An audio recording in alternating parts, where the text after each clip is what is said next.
the right hand side of the truck, please close your arms, hands, feet, legs. The doors are closing on your right. Side? Your doors are closed, everyone is. Do you want to hop on the side? That's all I wanted to win, everybody. Let's go. Jump, everybody. My name is Shawnee. Are you guys ready for safari? Yeah! Alright, sounds good to me. Now, I only have a couple of rules. First, please remain seated at all times. Doesn't coach on the lap or on the seat. No hot potato, musical chairs, running them down the aisle, and no holding your child up like they are babies. Thumbs up. Also, please don't hoot, holler, yell, scream, cat call, whistle, shout, clap, or pop. At these animals, it is their home, and they do need to be respected. Other than that, we're going to have a grand old time. Hold on to all your personal belongings, as we will be going over some rough terrain and passing by some rough brush. I just also keeping all hands, arms, feet, and legs on the inside for that exact same reason. Due to some restrictions by the warden, you will be able to stop for every single animal, but we will be driving by very slowly, so take as many pictures as you would like. Action mode, burst mode, sports mode.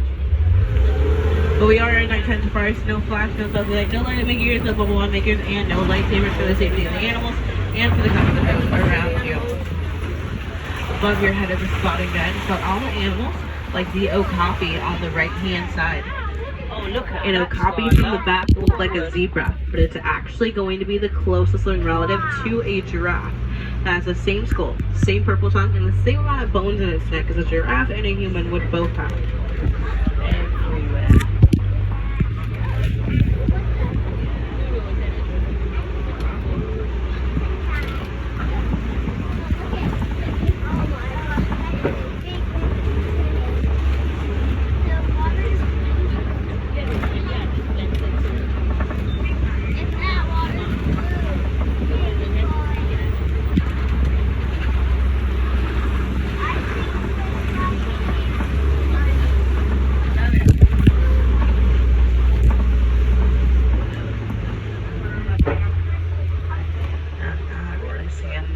Tweet, there is a green and white shirted animal going to come up on the right hand side. So a little further down, that is called a greater kudu. Greater kudu can weigh up to 750 pounds. Females have no horns, while males have horns that kind of corkscrew up to 6 feet. Look over to the left and towards the back. There's a black rhinoceros back there. Keeps walking away. You get to see its rare black rhinos. And every other kind of rhino are being poked for their horns, leaving around 5,000 of that 3,000 pound animal left out in the world. Bonkos over here to the left hand side. The resting orange and white shirted animals are cousins of the greater kudu, nicknamed the ghosts of the forest because of those horns, helping to move through vegetation quickly. We've run out of friends and room out there in Little Missouri, so we're going to head on out and head over to South River, where hopefully we can find some aquatic folk. And well, hope you guys brought your swimsuits.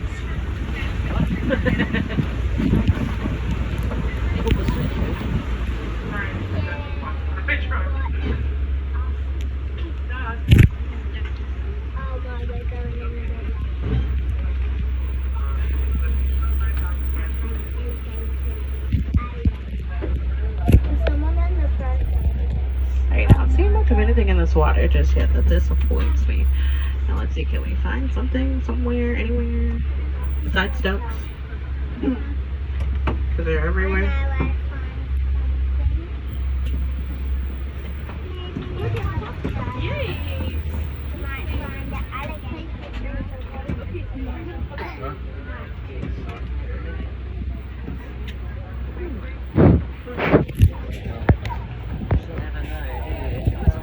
Hiding for the attendant Ooh, what about Nile hippopotamus?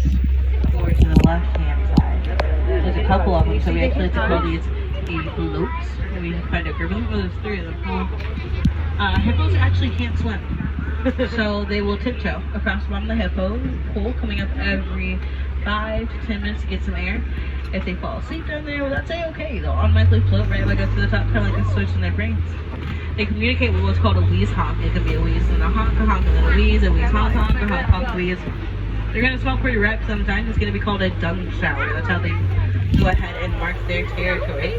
Birds in the middle, for the most part, are going to be known as pink-backed pelicans. Their name comes from the color they turn during mating season.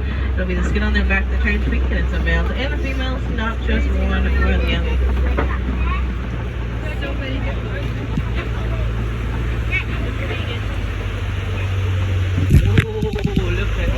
And look to the left, Nile crocodiles. See the crocodiles? Now crocodiles are the largest group of crocodilian on average, weighing around 500 pounds. Please sit down.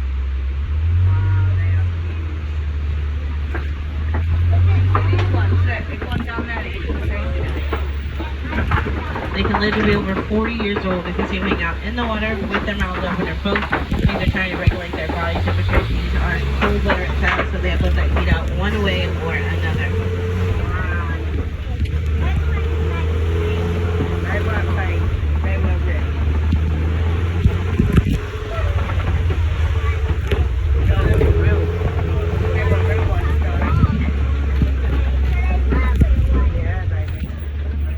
From the forest behind, head on over to the savannah where we're spending quite a bit of time. Animals out here are pretty wild and crazy, and we like to get up close personal with the vehicles if they can. So, want to make sure you're holding on to all of those personal belongings, favorite loved one, favorite child, those you like as friends, those you don't like at all but brought on vacation anyway.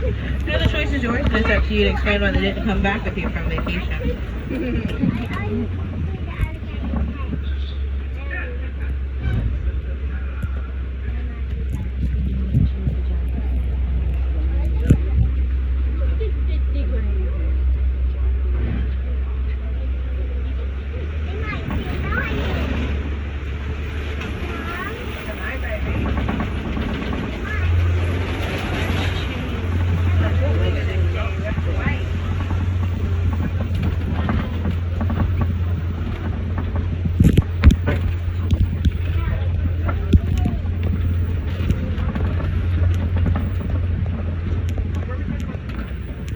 Looks like a lot of the animals did decide they want to hide on the other side. So it's like over there. So we'll get a little bit closer. And we'll see what we can find in between. I do see a giraffe over that way. I saw an eland. Good stuff. This would say we're over here.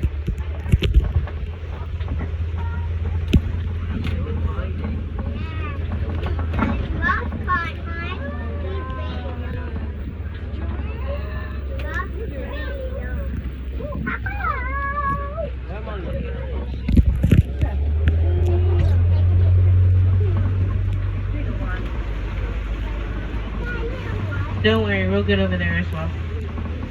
Over to the left, though, there is a spotted hyena on top of the den.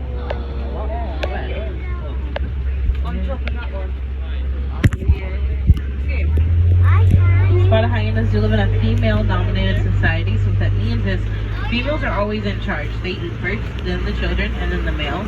Males will probably look like they're trying to scavenge for food, getting whatever little meat is left off the bone before they eat that too. The one on top of the den is actually going to be a male. I don't see. Oh, the female's laying down in the grass. They make about 20 to 40 different noises. That does include a ghostly whooping and the giggling that you hear in the Lion King. You don't want them to do either. It means that something bad might be happening pretty soon. We are surrounded by termite mounds made from termite saliva, animal dung, and mud. To us, you know, that doesn't sound very appealing, but to these animals, it's either going to be the perfect back scratcher or the perfect lookout post to see when predators are headed their way.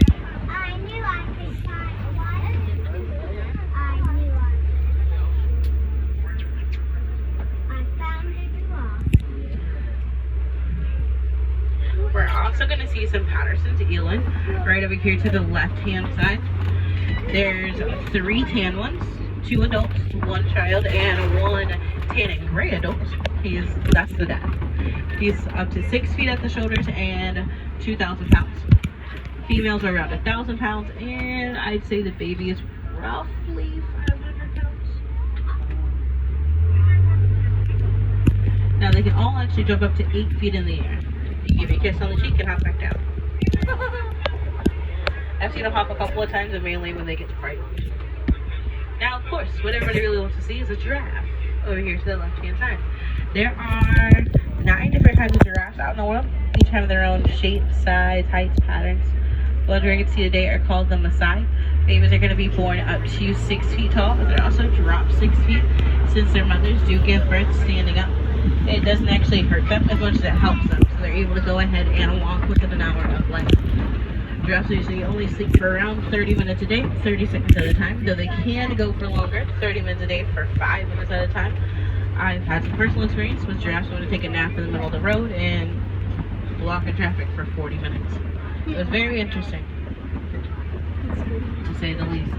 We are passing through and by a herd of white-bearded wildebeest. I know wildebeest aren't everyone's favorites because of the Lion King, but you guys need to cut some slack. They did not kill Mufasa. That was Scar and Scar alone. All they really wanted to do was migrate across the savannah, which they do quite often with groups up to 1.5 million at a time. Making it the second largest species right behind humans. Over to the right there are going to be some springboks, the little small tan, brown, and white animals. They can spring up to 6 feet in the air or 13 feet moving forward or across. On the list, we're on the top 10 fastest animals in the world, going at 55 miles per hour. Only thing faster than them is going to be a cheetah. Also, on this side are some Ankole or Watusi cattle. Watusi comes from the tribe that domesticated them, making them the only domesticated animal on the reserve. Their horns do range from around 4 to 7 feet, weighing around 15 pounds each for a total weight of 30 pounds on their head. It is going to be a light 30 pounds. It's honeycomb with blood vessels running through it. It makes it their own internal AC system. Where you going, buddy? His horns are the biggest. Their horns are bigger than any other kind of longhorn, and sadly that does include bigger than Texas longhorns. Which makes me real sad because I'm from Texas and that's not supposed to happen. More giraffes over to the left. You even have a couple that are laying down. That means they're actually very comfortable being here on the reserve. Looks like that's 1, 2, 3, 4 baby giraffes that are laying down. Groups like this are definitely going to be called a tower.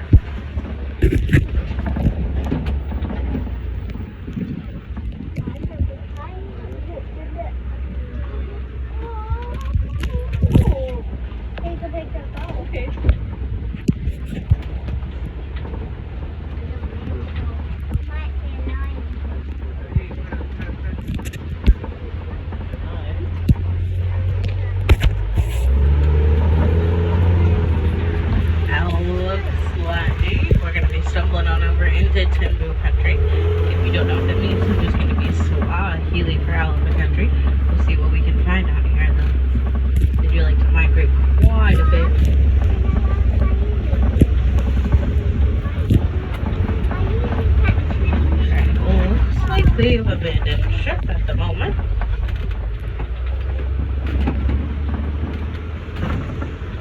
Oh wait, I see one all the way around. So maybe we'll have to make a couple of turns and we'll get a good view.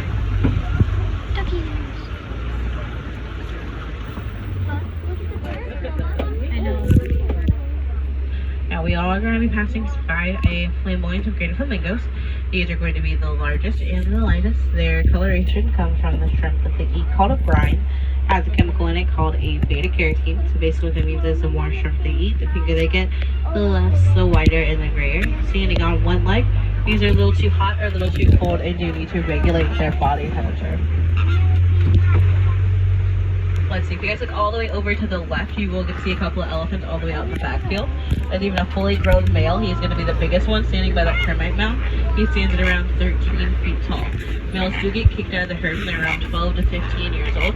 Boys live on their own in solitude or in little pasture groups. Elephants aren't the biggest fans of humans because of the simple fact that they do get poached every single day. Around 96 a day, so someone can have money or a trophy or some kind of decoration in their home. As far as I do know that it's happening, not so much why. Main reason why is because we're digging in their habitat for what's known as coltan, used in the making of all electronic devices. The more we dig, the easier it is for our poachers to eventually find them. Hence, this poacher's nest right here over to the left. But we can actually help to reverse the cycle and decrease the decline just by recycling old electronics that we no longer have a need for. Because eventually that'll decrease the amount of times poachers can find them quite easily out in the wild. Now it looks as though we have entered into white rhino territory, which of course is another animal that's getting poached for their horns like we talked about earlier. There's around 5,300 of the 5,000 pound white rhino left out in the world. Hopefully we'll be able to find some around here somewhere. They do like to hide as well. People in the wild are actually trying to help them quite often by dyeing their horn pink because poachers don't want them once they're pink. There's actually a tour out here that you can do to pet a white rhino. It's really cool. Your hands are really orange after the fact. Oh look, over to the left, there's a cheetah. Kind of hidden between the rocks. You see it? Once we make a little will turn. There it is. There it is. She just likes to go over 0 to 60 in just 3 seconds. And they can last for as long as the average person can run 2 blocks. There's another one all the way in the back. Yeah, there's a couple of big ones. There's another one. Jesus. Wait, 4. Wow, they're beautiful. Like usually they'll hunt during the day rather than at night. They're not like other big cats. They don't get better eyesight. They do protection from the sun. It's going to be a mark that goes from their eyes down to their mouth. There's a cheetah with a lion.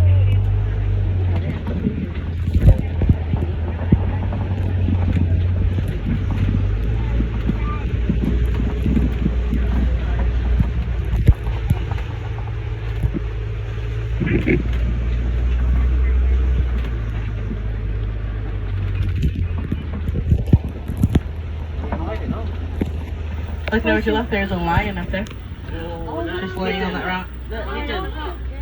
Lions are usually inactive for around 16 to 20 hours a day, whether they're just laying there, trying to use up a whole bunch of their energy, or they're actually taking a nap. A male can tell you his age by the color of his mane. The darker the mane, the older he is, the lighter the mane, the younger. So for reference, Scar is actually pretty old, so I'm guessing he made himself that way, stressing out about whether he was going to become king or not.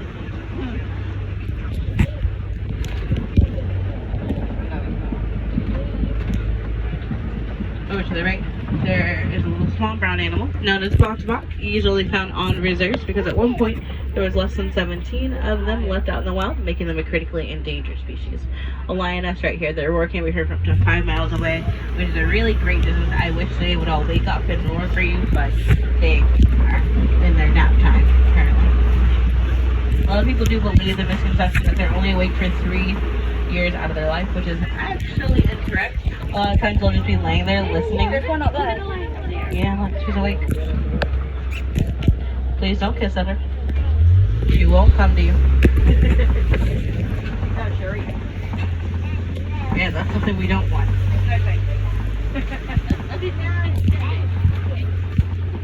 What's he doing there? Cleaning? Yeah. They take real good care of the animals here. Over to the right, there's going to be a small little brown and white animal known as a water buck. Water bucks are usually found near an aquatic source, so that a really nasty swelling secretion like oil from their coat that helps them to become water resistant, kind of like a fish in the water, to get away from any and all predators. Also some eggs out there, those are ostrich eggs. They do weigh around 3 pounds, that's 24 chicken eggs, equal the same weight, and they hatch around every 45 days.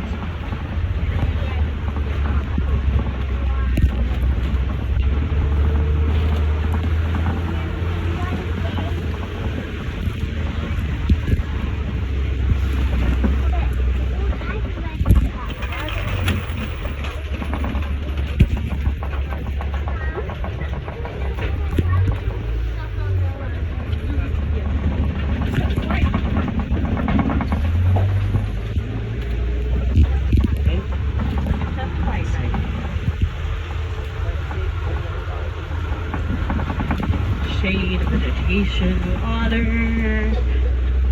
wherever you are. I'm not really seeing anything in here. Usually what we can find, it's actually up there on the spotting guide, it's called a scimitar horned oryx. Tan, white, really big horns are angled backwards. It should be right by the speaker. This animal does not sweat whatsoever, never has, never will. It also does not have to drink water for up to 9 months. It gets all the water that it needs from the vegetation that it eats. We actually found out about it in 1980 and it sadly went extinct out in the wild in the same year. I had to wait until quite recently for some efforts to actually go into effect to help out and get these numbers to grow once more. Unfortunately for a lot of the animals, they do all range on the scales from endangered down to borderline extinction. As we know, it is forever. But there's a lot of things that we can actually do to help them, whether it's recycling and putting everything in the correct bin, or going out and getting reusable bags, silverware, straws, or even just recycling old electronics. It's all very helpful, and I do appreciate any little things that you can do, whether it's also volunteering or donating money. Whatever you can contribute to these animals, they appreciate. Now, unfortunately, friends, soon I will be having to drop you off at the warden's post. But did you guys have fun? Yeah! You got to see some cool animals, right? Yeah! Alright, well that was definitely the goal. looking forward to seeing those two. I don't know where they went. Maybe they went to sleep. Might be their bedtime.